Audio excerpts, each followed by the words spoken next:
Hello, my name is Stuart Hotchkiss. I have just finished writing a memoir about my struggles with depression. It's called Southern Fried Fiction. I first realized at the age of 16 that I suffered from this flaw in chemistry and did everything I could to hide it for the next 38 years. I was one of the most genteel people you could ever meet, a trick I learned all too well from my Southern family. But I was living a lie. In my adult life, I made lots of mistakes and hurt a whole lot of people who only wanted to help me. I refused to believe that a person like me couldn't outgrow this illness. Besides, I didn't have the time to seek treatment. I was too busy making money. Well, my day of reckoning came on June 15, 2009. That's the day I hit bottom. That's the day I wanted to kill myself. Thanks to an epiphany, that didn't happen. Instead, it became the first day of my recovery. It led me to realize I had to make big changes in my life, and it brought me close to God. Writing this memoir was very therapeutic for me. It made me face a lot of tough realities. It also helped me to forgive those whom I've been blaming all along. Given the reality that there are millions of middle-aged men like me suffering from depression, I've decided to try and share my story. I don't want them or their loved ones to go down the same path as I. Every bit of my life today is focused on helping others. I don't work for wages, but I do work, and I have a nearly full volunteer schedule. So please help me, if you can, to publish Southern Fried Fiction. I know it will make a positive difference in people's lives. Thank you, and now stay tuned for a reading of the prologue.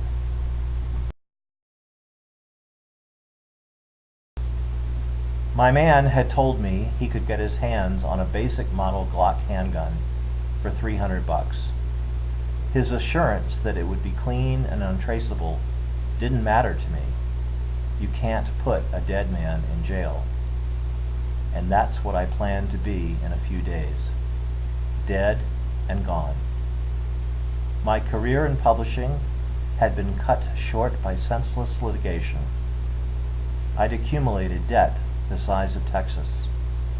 My mother had just drawn her last breath. I was estranged from my only son and about to go to jail for failing to pay his private college tuition. Worst of all, my wife had told me to find another place to live. She wanted me off her payroll and out of her life. My shoulders ached from the weight of the world, and my heart was shattered. What was the point of living? I scrambled to come up with the money. A 10-volume collector's set of American Civil War books was all I had left to sell. Thank goodness for eBay. Some zealous guy in Maryland won my auction, and I drove the books to his house the next day. He paid me in cash and made me flush. The stage was now set for the biggest score of my life. As I sat alone at the bar of a Washington, D.C. tavern, waiting for my benefactor to return, the moment felt utterly surreal. Hot was cold, east was west, day was night. But tomorrow everything would change. To mark the occasion, I downed what I believed would be my very last beer, a seasonal brew made by Magic Hat, appropriately called Wacko. I'd always found drinking beer invigorating. As it flowed down my throat, the taste of this liquid song of summer refreshed me. This was one thing I'd miss once I was gone, but not much else. Suddenly, There he was, toting a black gym bag. He played it very cool, waiting what seemed like a dog's age to remove the Glock. I held the gun briefly under the bar and then stashed it away. Christ, the thing weighed a ton. He quickly explained how to use it, and I gave him the money. He didn't pry into my business, and I didn't volunteer anything. He'd probably read about me soon enough in the Washington Post, I figured. I planned to drive south to Richmond, Virginia in the morning.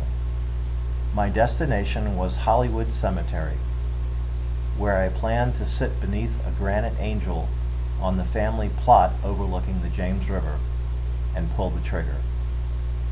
Courtesy of those old Civil War books I'd been lugging around for most of my adult life, I'd be doing the deed in a cemetery that was the resting place of 25 Confederate generals.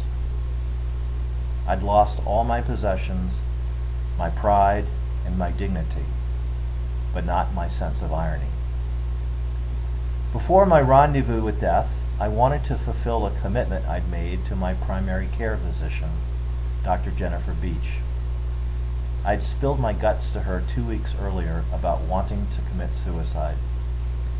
I'd promised her I wouldn't do anything until I returned to see her this day.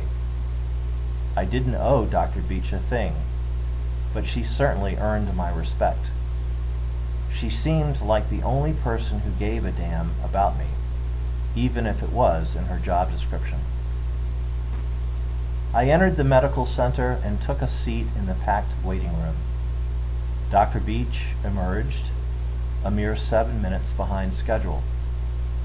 I rose and met her, 1 foot inside the patients only area. "Thank you so much for coming back to see me," she said in a caring, compassionate voice. I forced a token smile. She was proud of me for standing there in front of her, alive. "Do you still feel suicidal?" I nodded. She had a room full of patients in her outer office waiting to be processed, but my gesture froze time. I was the center of her universe. As she looked at me, there was a powerful message in her eyes. So powerful, in fact, that it was epiphanic. And I continued to listen. "If you're set on this, then I'm obliged to help," she confessed, foremost as a legal disclaimer, but also as an act of compassion.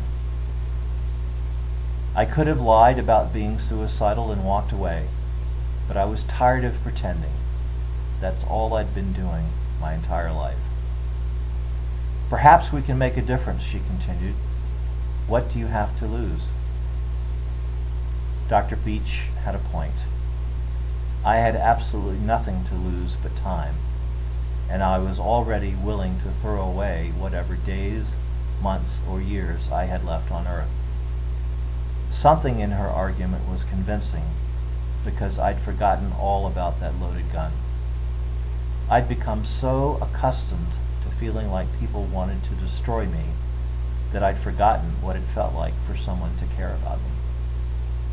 Over and over, she kept asserting, "I want to help you." After hearing her pleas, I started to see possibilities. I could voluntarily check myself into Georgetown University's psychiatric ward for observation and treatment. There was no shame in that, I thought to myself, but first I had some questions.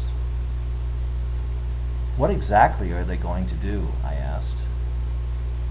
They'll evaluate your overall health. They'll use therapy to try and increase your sense of well-being and talk about what's been happening in your life, what's brought you to this point. They'll also take a look at medication alternatives to help you feel more stable. Most of all, they'll offer you a completely safe and healthy environment. I was all too familiar with the medication part. The real question was, did I have the stomach to explore my life? Along with periods of fun and adventure, the majority of my time on earth had been shaped by tragedy, misfortune, betrayal, and bad choices. Was I prepared to revisit all this? Was I strong enough to stick with the process? Dr. Beach was right. Maybe, just maybe, if I faced my demons head on, I could turn myself around. I might yet find my happy side again. While I was by no means convinced, my plan to kill myself later that day was neutralized. I was willing to live at least another day. How does this all work? I mean, my life is so chaotic. Where do I even begin telling someone the mess that I'm in? Most people, the doctor told me, just start from the beginning.